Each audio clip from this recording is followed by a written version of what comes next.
नमस्कार, ASB news channel के सभी दर्शकों का बहुत बहुत स्वागत है। मैं हूं आपके साथ सपना मदेशिया। आइए रुक करते हैं आज की कुछ खास खबरों की ओर। मैनपुरी में विश्व हिंदू महासंघ उत्तर प्रदेश के द्वारा भव्य गौरक्षा सम्मेलन का आयोजन, समाज को एकजुट रहने का संदेश।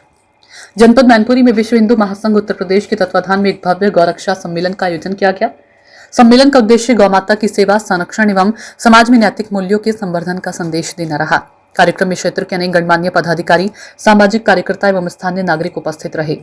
कार्यक्रम की अध्यक्षता प्रदेश अध्यक्ष अमित अवधेश गिरी ने की। अपने उद्बोधन में गिरी जी ने गौरक्षा को केवल धार्मिक आस्था का विषय नहीं बल्कि भारतीय संस्कृति, कृषि व्यवस्था और ग्रामीण अर्थव्यवस्था से जुड़ा महत्वपूर्ण आधार बताया। उन्होंने कहा कि गौमाता की सेवा से समाज में सद्भाव, समृद्धि और संस्कारों की स्थापना होती है। हमें संगठित होकर गौ संरक्षण के लिए आगे आना होगा। उनके संदेश का उपस्थित जनसमूह ने तालियों की गड़गड़ाहट से स्वागत किया।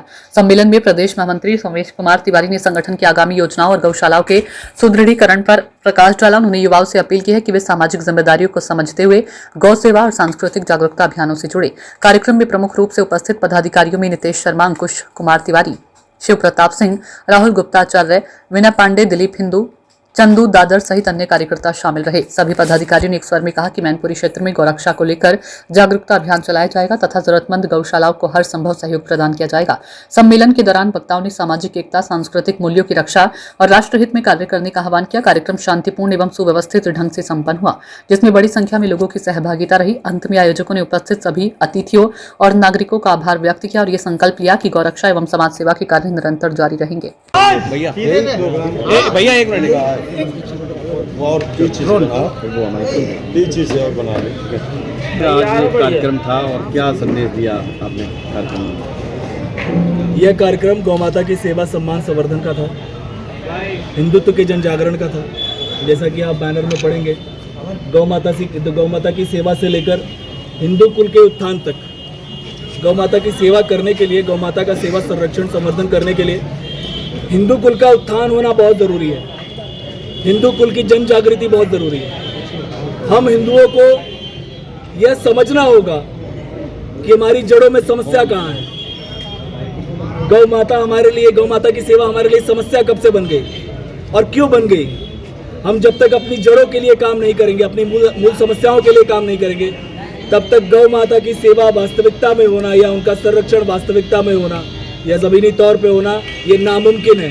ये सिर्फ एक जुमलेबाजी बन करके रह जाएगी। तो इसलिए गौ माता की सेवा करने के लिए हिंदुत्व का उत्थान होना सबसे ज़्यादा ज़रूरी है। ऐसे मैसेज के साथ, ऐसे संदेश के साथ हम यहाँ पर आए हैं। लेकिन किसानों के लिए सबसे बड़ी समस्या इस समय गौवंशी जानवर ही हैं, क्योंकि उनकी सबसे ज़्यादा फसलों को जो नुकसान है उन्हीं जानवरों से हो रहा है। गौवंश को देखिए, जो ये एक टेक्निकल ये है, एक एरा है, टेक्निकल एरा है। अब गौवंश खेतों में क्यों है, सड़कों पर क्यों है? हर हिंदू जब गौवंश को अपने घर रखने लगे तो गाय खेतों में और दूसरे को नुकसान करने जाएगी ही नहीं, गौकशी करने वालों के हाथ लगेगी ही नहीं। अब इसमें फिर एक टेक्निकल बात आ गई, हर हिंदू व्यक्ति उतना सक्षम नहीं है। जैसे कि मैंने अपने वक्तव्य के दौरान कहा, हमको आपको सक्षम होने की ज़रूरत है। मान लीजिए हम नहीं कर पाए, हम ऐसा प्रयास तो करें कि हमारी आने वाली पीढ़ियाँ तो उतनी सक्षम हो पाए कि हर व्यक्ति अपने घर पे 2 गाय रखने के लिए सक्षम हो। तो इसका जो सबसे सटीक समाधान है, जो किसान अगर परेशान है या कोई भी अगर गौवंश के विचरण से परेशान है, तो उसके मूल में सबसे बड़ी समस्या यही है, हिंदू को क्षमतावान होना होगा। हिंदुत्व का उत्थान ही एकमात्र उसका गौ माता की सेवा, संवर्धन, संरक्षण का उपाय है। अच्छा, हिंदू सम्मेलन तो हो रहे हैं जगह जगह, लेकिन जो यूजीसी बिल जो सरकार लेकर आई थी उससे तो स्थिति और ज़्यादा खराब हो गई है। देखिए, मैंने अपने वक्तव्य में ये भी बात कही, यूजीसी बिल दरअसल देखा जाए तो हो सकता है ये राजनीतिक स्टैंड है। मैं बहुत ज़्यादा उसके ऊपर ना मैंने पढ़ा है और ना ही मैं उसके ऊपर बहुत ज़्यादा बोलना चाहता हूँ, लेकिन हाँ, यूजीसी के समकक्ष मैंने जो अपने वक्तव्य में कहा कि बिरादरीवाद करिए, जातिवाद करिए, अगर वो आपको फ़ायदा दे, अगर आपकी जड़ों को वो पोषित करती है तो आप जातिवाद करिए, बेशक करिए।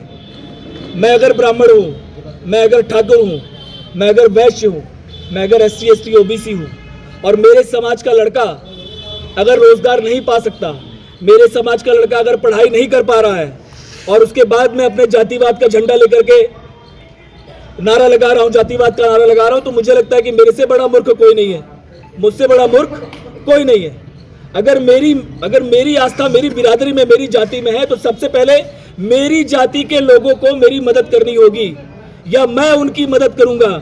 यह विचार, ऐसी भावना सभी लोगों के अंदर कम से कम अपनी जाति वालों के लिए होना चाहिए। तो अगर जाति सूचक कोई काम करना है, बिरादरी को लेकर के कोई काम करना है, तो काम वो करिए जिससे आपके बिरादरी के लोगों को फायदा हो, ना ही नुकसान हो। अच्छा, अभी आपने परिवार को एक जुट रहने की बात की कि आपस में बात करनी चाहिए एक दूसरे से, लेकिन अभी हाल ही में 2 ऐसी घटनाएं हुई, जैसे लखनऊ में एक 21 साल के बेटे ने अपने पिता को कितनी बेरहमी से मारा, 2 बेटियों ने अपने पिता की हत्या कर दी। जी। तो मैंने देखिए, मूल समस्या यही है, मैं जो बार बार दोहरा रहा हूँ, हिंदू का उत्थान कैसे होगा? हिंदू का उत्थान ऐसी होगा, जो मैंने अपने वक्तव्य में कहा, आपको समय देना होगा।